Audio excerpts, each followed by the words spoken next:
Nah, Ustadz Bani ini lanjut nih pertanyaan yang bikin penasaran tadi nih ya. Jadi sebenarnya benar gak sih perdebatan mengenai hukum memegang mushaf Al-Quran ini katanya dibolehkan tanpa wudhu. Tapi ada juga yang sangat melarang keras harus wudhu nih. Nah bagaimana kalau kita baca Al-Quran lewat handphone? Nah mohon izin Ustadz Bani silakan. Masya Allah, terima kasih Mbak Aca. Pertanyaan luar biasa Ustadz Maulana, Ustadz Syam. Dan guru-guru kami dimanapun dirahmati oleh Allah Subhanahu Wa Ta'ala. Bismillah, alhamdulillah, wassalatu wassalamu ala rasulillah wa ala alihi wa ashabihi wa mawalah, la hawla wa la quwata illa billah.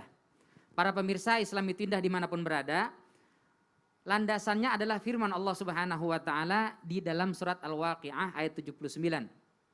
La yamassuhu illal mutahharun. Tidaklah menyentuh Al-Quran itu kecuali al-mutahharun. Secara bahasa al-mutahharun itu adalah kata benda isim yang pasif, yang disucikan. Sekarang kalau kita berwudu aktif atau pasif? Aktif. Dari sini kemudian para ulama berbeda pendapat. Maksudnya di ayat ini yang tidak boleh menyentuh Al-Quran itu kecuali mereka yang disucikan itu kita atau malaikat.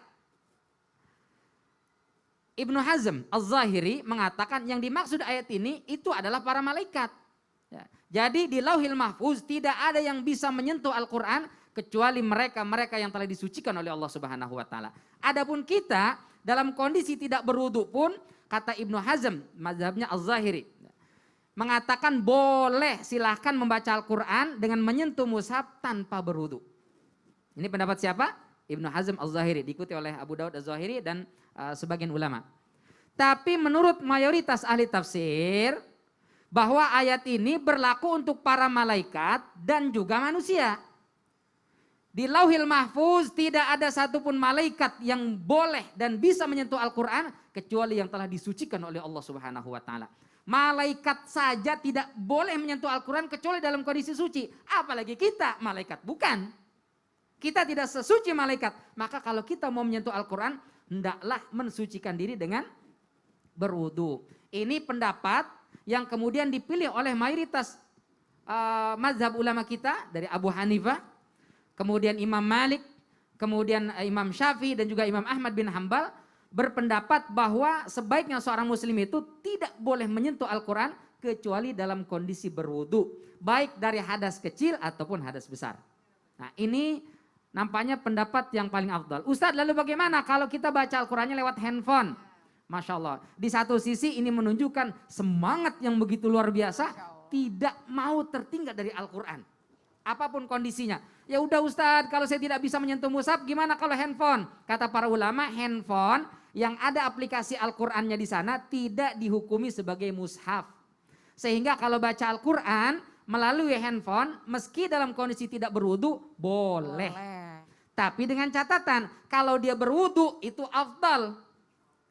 Itu yang afdal dan berkah. Masya Allah. Dan kalau bisa, jangan sering-sering deh lewat handphone. Iya ya.